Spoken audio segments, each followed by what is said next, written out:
Hey, it's Guy here from Guide Adventures, and we're now looking at translating the Chislehurst Cave Expedition into something that we could use as an adventure series. And so, as we normally do, we take a step back and we look at what we learned, what did we discover, and what could inspire us. And I think that for me, the biggest take home was that sense of different eras, of different cultural uses of the different spaces. And I was really struck by the fact that sometimes this was just purely a production space. We're just going in for the chalk and for the flint. Sometimes it was used as a safe space, a hiding space, somewhere that you could retreat from.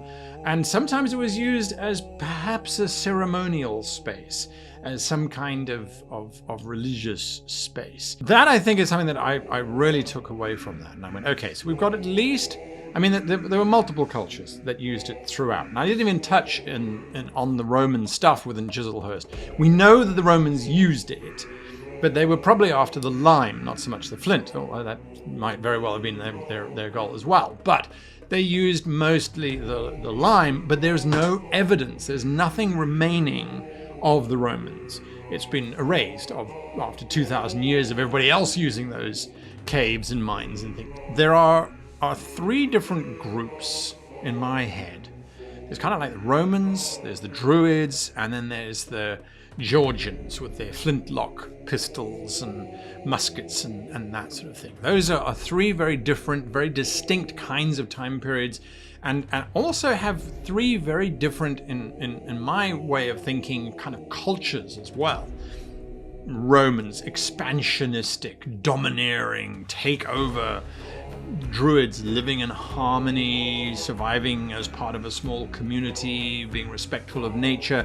And then the Georgians dominating the environment, controlling the world space, masters of the globe, basically. That's kind of how I'm thinking. And I'm taking you on my journey here as to how and where I come up with these ideas. I then go, okay, cool. Well, we're making a D&D adventure. Sure. And how are we going to translate that? How do we take those three very distinct concepts and how do we put them together?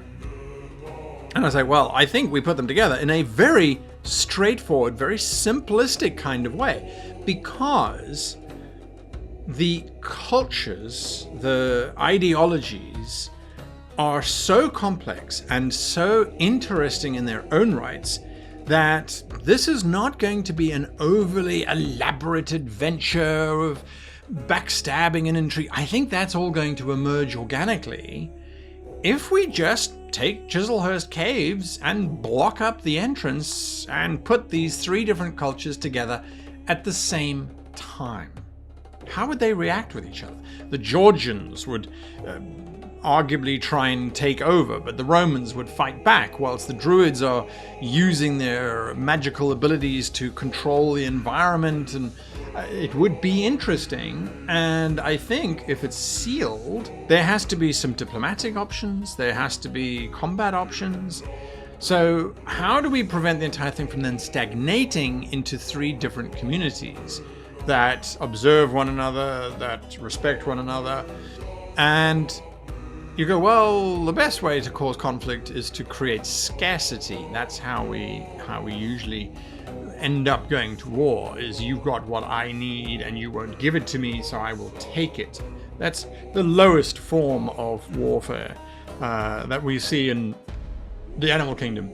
Animals will steal kills from each other because it's easier than actually doing the killing themselves. If we then take that, I started to think, okay, well, let's replace the cultures of real world with fantasy cultures. And let's run the scenario in our head. What happens if we replace the Druids with, let's say, who lives closest to the land, who least controls their environment from a fantasy perspective?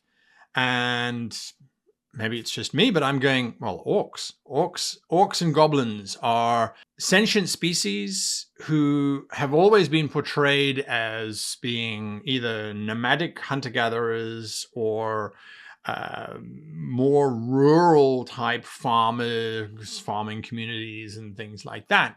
Okay, great. So the druids get replaced with an orc goblin mix.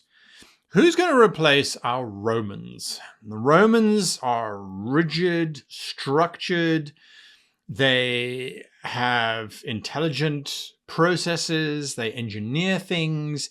They're quite arrogant in their attitude towards world domination and their culture being the best. So I was like, well, who could replace that? I think it has to be high elves. Arrogant, haughty high elves who believe they're the pinnacle of existence from understanding and from knowledge. And they calculate architecture and that sort of thing. They've got the acumen for it. Okay, cool. So we've got orcs and we've got elves, already traditional enemies.